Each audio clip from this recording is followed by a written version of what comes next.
नमस्कार विद्यार्थियों। हम अभिज्ञान शाकुंतलम पिछले वीडियो से पढ़ रहे हैं और हमने अभी इसकी प्रस्तावना चल रही है। मंगलाचरण हमने इसका पढ़ लिया है और उसके बाद नटी और सूत्रधार का जो संलाप चल रहा है वही हम पढ़ रहे हैं। आगे अब नटी गाती है, उसको सूत्रधार गाने के लिए कहता है तो नटी गाती है। ईषदिश्चुम्बितानि भ्रमरैः सुकुमारकेसरशिखानि अवतंसयन्ति दयमानाः प्रमदाः शिरीषकुसुमानि।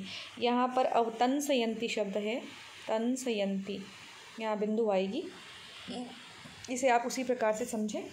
तो ईषदिश्चुम्बितानि, जिनका भ्रमरों के द्वारा थोड़ा बहुत रसपान कर लिया गया है, ऐसे जो कोमल केसर अर्थात पंखुड़ियों वाले शिखानी यानी उनका अग्रभाग है, यानी कोमल पंखुड़ियों के अग्रभाग, कोमल पंखुड़ियों के या पतली पंखुड़ियों के अग्रभाग वाले जो कैसे हैं, शिरीष कुसुमानी, जो शिरीष के पुष्प हैं वह उनको दयमानाः प्रमदाः, जो दयालु प्रमदाः यानी जो स्त्रियां हैं, अवतंसयन्ति तोड़ करके अपने कर्ण का आभूषण बनाती है। अब इस बात को समझिए। एक तो शिरीष के कुसुम का कालिदास के इस नाटक में बहुत बार प्रयोग किया गया है। तो शिरीष कुसुम जो होता है ना, वो बहुत ही कोमल होता है। उसके लिए कुमार संभवम में भी कालिदास ने प्रयोग किया है कि पदम सहेत भ्रमरस्य पेलवम शिरीष पुष्पम न पुनः पतत्रिणः, यानी शिरीष का कोमल जो कुसुम होता है उसकी पंखुड़ियाँ इतनी कोमल होती हैं कि वो भ्रमर के पद को तो सहन कर सकता है, यानी भ्रमर के पैरों को तो सहन कर सकता है, लेकिन पक्षियों के पैरों को नहीं, अर्थात वह बहुत कोमल होता है। और यहाँ पर क्या बताया, भ्रमरों के द्वारा ईषद चुम्बितानी, उसका थोड़ा बहुत रसपान कर लिया है, तो अब वह क्या हो गए हैं, और भी कोमल हो गए हैं। पहले ही वह बहुत कोमल थे और ऊपर से रसपान करने के बाद उनमें रस भी चला गया है, तो अब वह और कोमल हो गए हैं। तो सुकुमार केसर शिखानी, ऐसे जो अग्रभाग कोमल पंखुड़ियों वाले जो भ्रमर हैं, क्षमा कीजिएगा, जो शिरीष के कुसुम की जो पंखुड़ियाँ हैं, उनको दयमानाः प्रमदाः, यहाँ पर प्रमदाः का अर्थ है कि स्त्रियाँ, वारांगनाएँ, कामिनियाँ, युवतियाँ जो हैं वो कैसी हो रही है, दयमाना हो रही है, मतलब उनको उस कोमल को तोड़ने की इच्छा नहीं है। पर किंतु पहले की सामान्य स्त्रियाँ कर्णाभूषण फूलों के ही पहना करती थी आभूषण, तो अवतंसयन्ति, उन शिरीष के, ऐसे कोमल शिरीष के पुष्पों को वह क्या कर रही है, अपने कर्णों का आभूषण बना रही है। आगे सूत्रधार कह रहा है, आर्ये साधु गीतम, तुमने बहुत अच्छा गाया। अहो रागबद्ध चित्त वृत्तिरालिखित इव सर्वतो रंगः। यस, अब जो रंगमंच हो गया है तुम्हारे गीत को गाने के बाद में, यह रंगमंच सर्वदा तुमने जो गाया है वो राग से बद्ध, राग से युक्त, चित्तवृत्ति को आकृष्ट करने वाला, चित्तवृत्ति आलिखित इव, तुमने चित्तवृत्ति को एकदम निस्तब्ध सा कर दिया है, चित्र लिखित कर दिया। चित्र लिखित का मतलब जैसे चित्र हिलता नहीं है, वैसे ही उन व्यक्तियों की चित्तवृत्ति हो गई। तुम्हारे गीत को सुनकर, जो तुमने रागबद्ध एकदम गाया है, उसको सुनकर ये पूरा रंगमंच जो है, वो पूरा रंगशाला जो है वो कैसी हो गई है, चित्र लिखित से हो गई, एकदम निस्तब्ध हो रही है।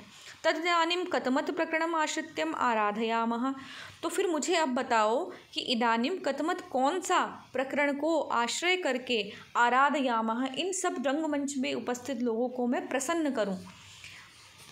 अब तुम्हें तद इदानीं, तो इस समय मुझे बताओ कि कथमत, कौन से प्रकरणम, किस नाटक को अथवा प्रकरण को आश्रित्य, आश्रय करके आराधयामः, इन सब रंगमंच पर उपस्थित लोगों को कि मैं आराधना करूं, अर्थात इनको मैं प्रसन्न करूं।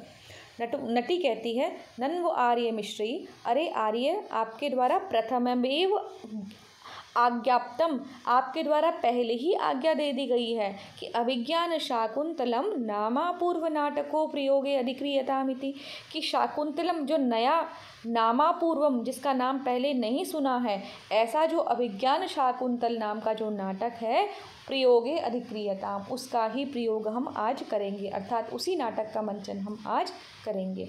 आगे सूत्रधार कह रहे, आर्ये सम्यक अनुबोधितम अस्मि, इस समय तुमने मुझे सही अनुबोधित अर्थात याद दिलाया। अस्मिन् क्षणे स्मृतम खलु मया, इस समय तो मैं बिल्कुल ही भूल गया था। अब इसमें क्या दिखाना चाह रहे हैं कि जो रंगमंच पर उपस्थित जो नटी है जिसने अभी अभी एक श्लोक गाया है वो इतना अच्छा गाया है कि वह इसमें भूल ही गया, और साथ ही आगे आगे भूमिका भी बना रहे हैं कि नाटक में अब कौन सा पात्र प्रवेश करने वाला है। नटी और सूत्रधार का प्रयोजन भी ये होता है कि वह नाटक की भूमिका बनाते हैं कि अब रंगमंच पर कौन प्रवेश करेगा, अथवा विषय वस्तु की भूमिका उपस्थापित कर देते हैं ताकि नाटक का मंचन ठीक प्रकार से हो गए। सूत्रधार कह रहा है, आर्ये सम्यक अनुबोधितम् अस्मि, तुमने मुझे ठीक याद दिलाया। अस्मिन् क्षणे विस्मृतं खलु मया, इस समय तो मैं भूल ही गया था। कुतः, क्योंकि तवास्मि गीत रागेण हरिणा, ये हरिणा नहीं है शब्द, यहाँ पे हारिणा है। हारिणा प्रसभम हृतः एषेव राजेव दुष्यन्तः सारंगेणातिरहंसा। अब यहाँ पर बिल्कुल विषय वस्तु का उपस्थापन करते हुए कह रहा है कि तुम्हारे गीत राग, हारिणा हृदय को हरने वाला जो तुम्हारा गीत का राग था, तब तुम्हारा अस्मि जो था, अस्मि यानी हो गया हूँ, तब गीत रागेण हारिणा, तब तुम्हारे हृदय को हरने वाले जो गीत राग है उसके द्वारा प्रसभम हृतः, मेरा जो हृदय है वो बलात्पूर्वक हर लिया गया है। प्रसभम अर्थात बलात्पूर्वक यानी बलपूर्वक, तुमने इतना सुंदर गीत गाया कि मैं उसके द्वारा बलपूर्वक हर लिया गया हूँ।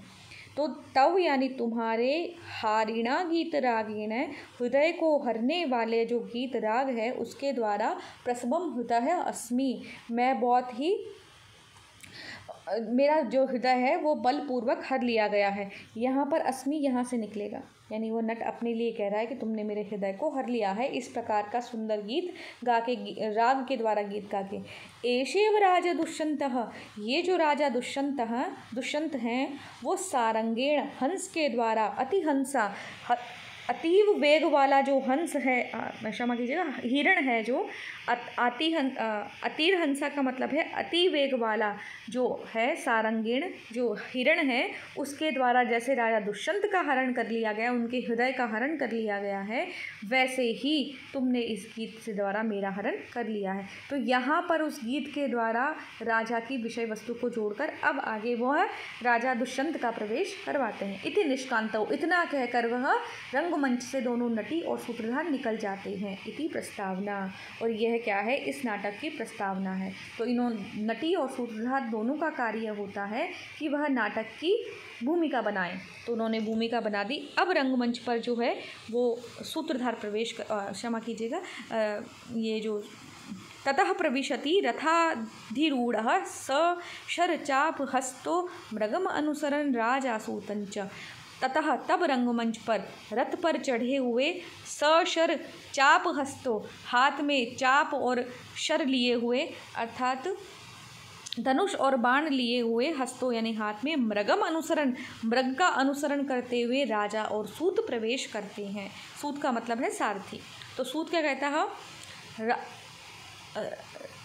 राजानम, यहाँ राजाओं की जगह राजानम आएगा, राजानम मृगम चावलोक्य, राजा और मृग दोनों को देखकर, यानी राजा भी मृग के पीछे पीछे हैं, शिकार करने के लिए राजा मृग हाथ में बाण और धनुष लेकर और उसके पीछा कर रहे हैं, रथ पे अधिरूढ़ हैं, रथ पे बैठे हैं, सूत चला रहा है, और वह एकदम जैसे आपने बाहुबली पिक्चर में देखा होगा कि वो उसको बाण को संधान कर लेते हैं उसका, वैसी वाली स्थिति में राजा उसके पीछा कर रहा है, किसका, मृग का। तो उस स्थिति में देखकर राजा कहता है, राजानम राजा को और मृग को दोनों को देखकर कहता है आयुष्मन, यहाँ पर उन्होंने आयुष्मन से संबोधित किया है राजा को। कृष्ण सारे ददत चक्षुस्त्वयि चाधिज्यकार मुखे मृगानुसारिणम साक्षात पश्यामि विव पिनाकिनम, कि तुम आप जो है राजा इस काले मृग का, कृष्ण सारे यानी इसके ऊपर ब्लैक स्पॉटेड डियर है वह, तो काले जो हिरण है इसका काले मृग को, और ददत चक्षुषिस्त्वयि तुम्हारे द्वारा, तुम्हारा जो ध्यान है उसके ऊपर जब तुमने पूरा ध्यान लगा, ददत यानी दिए हुए हैं, चक्षुषी यानी दोनों आँखें अपनी, त्वयि यानी तुम्हारे, तुम में जब मैं लगा रहा हूँ तो मैं क्या देखता हूँ, चा अधिज्य कारमुके, तुमने जो, आपने जो बाण चढ़ाया हुआ है, तो कारमुक का अर्थ होता है धनुष, आदित्य का मतलब अध्यारोपित धनुष, यानी जिसका आपने संधान किया हुआ है। मृगानुसारिणम, आप उस मृग का पीछा करते हुए साक्षात ही मुझे पश्यामी, यानी आपको देख रहा हूँ, पिनाकिनम यानी शिव के समान। पिनाक जो धनुष है वह शिव जी का है, तो पिनाकी शिव को कहते हैं, यानी पिनाक को धारण करने वाले पिनाकी हैं। तो शिव के धनुष का नाम पिनाक है। तो आपको ध्यान होगा अर्जुन ने इंद्रकील पर्वत पर तपस्या की थी, क्या प्राप्त करने के लिए? शिव से धनुष प्राप्त करने के लिए, गांडीव धारण प्राप्त करने के लिए अर्जुन ने इंद्रकील पर्वत पे तपस्या की थी। तब अब जो अंतिम जब शिव प्रसन्न होते हैं उस समय एक वराह वहाँ पर आता है, उसके ऊपर अर्जुन और शिव की लड़ाई होती है कि ये मेरा है, ये मेरा है। तब शिव भी वहाँ पर वैसे ही धनुष और बाण को संधान करते हुए उसका पीछा करते हुए आते हैं। ऐसा आपने महाभारत में देखा होगा, जो हमने दूरदर्शन पे देखी है।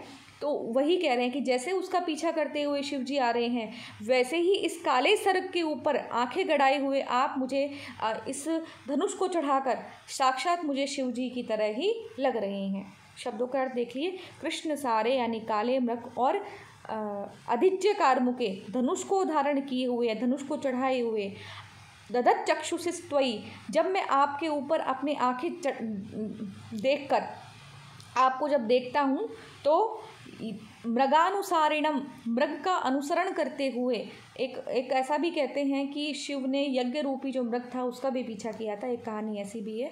तो उस मृग का अनुसरण करते हुए साक्षात पश्यामी यानी पश्यामी इव यानी के समान मैं, पिनाकिनम यानी शिव के समान मैं आपको देख रहा हूँ। वैसे एक कथा मतलब ऐसा कहते हैं कि ये जो कर्मचारी होते हैं राज्य की चाटुकारिता का अवसर देखते हैं, इसलिए सारथी यहाँ पर राजा की प्रशंसा कर रहा है और उनको रुद्र के समान भीषण तो बता ही रहा है, साथ में उसका जो लक्ष्य है ऐसा कह रहा है कि आपका लक्ष्य जो है शिव के समान एकदम सटीक है, जैसा शिव का धनुष जाके उसी पे गिरेगा वैसा ही आपका गिरेगा। तो इस प्रकार वह चाटुकारिता का वर्णन यहाँ पर है। तो यहाँ पर एक सुंदर उदाहरण भी देखने को मिला और हमें ये भी जानने को मिला कि पिनाक जो है वो शिव का धनुष है, इसलिए शिव जी को पिनाक कहा जाता है। अब अगले वीडियो में हम इससे प्रथम अंग की इससे आगे की कथा पढ़ेंगे। धन्यवाद।